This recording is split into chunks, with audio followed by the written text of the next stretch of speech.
100 మీటర్ల గోడను 7 మంది పురుషులు లేదా 10 మంది మహిళలు 10 రోజులలో నిర్మించగలరు. 600 మీటర్ల గోడను 14 మంది పురుషులు మరియు 20 మంది మహిళలు కలిసి ఎన్ని రోజుల్లో నిర్మించగలరు? సేమ్ ఇక్కడ మనకి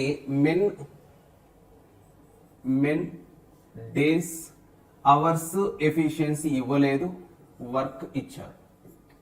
వీళ్ళు చెప్పిన ఇన్ఫర్మేషన్ ప్రకారం 7 మంది పురుషులు 7 మెన్ లేదా 10 ఉమెన్ అంటే మొత్తం మెన్ గా కానీ లేదా మొత్తం ఉమెన్ గా కానీ మార్చి చేయవచ్చు. అది మీ చాయిస్.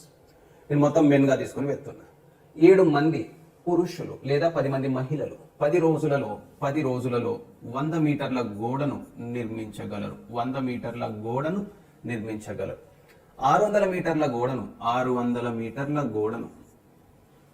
14 మంది పురుషులు మరియు 20 మంది మహిళలు కలిసి ఎన్ని రోజులలో నిర్మించగలరు?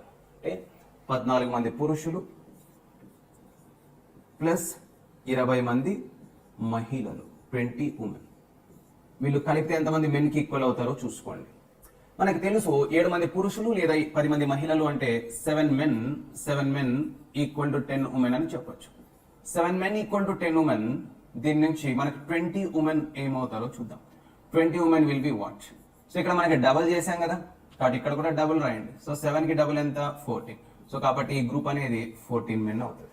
సో ఇక్కడ 14 మెన్ ప్లస్ 20 ఉమెన్ అనేది ఏదైతే ఉందో 20 మంది స్త్రీలు 14 మంది పురుషులకు సమానం ఇక్కడ. సో కాబట్టి 20 మంది స్త్రీలను 14 మంది పురుషులు అని రాయొచ్చు. 14 మెన్. ఈ రెండు గ్రూప్స్ ని కలిపితే మనకి ఇది 28 మెన్ కి సమానం అవుతుంది. 28 పురుషులకు సమానం అవుతుంది. ఇప్పుడు మనకి అది men days hours efficiency work రూపంలో ఉంది కాబట్టి డైరెక్ట్ గా మనం ఆల్రెడీ నేర్చుకున్న పద్ధతిలో వెళ్ళొచ్చు, ఆ formula method. So question mark ఎదురుకున్నది రాయండి.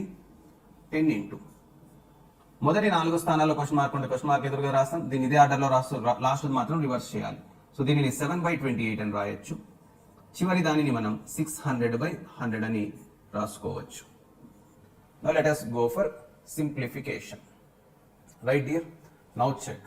ఇక్కడ 100 తోటి ఇది 6 టైమ్స్ పోతుంది. ఫర్దర్ 7 తోటి ఇది 4 టైమ్స్ పోతుంది. ఇప్పుడు ఎంత మనకి 10 ఇంటూ 6 60. 60/4.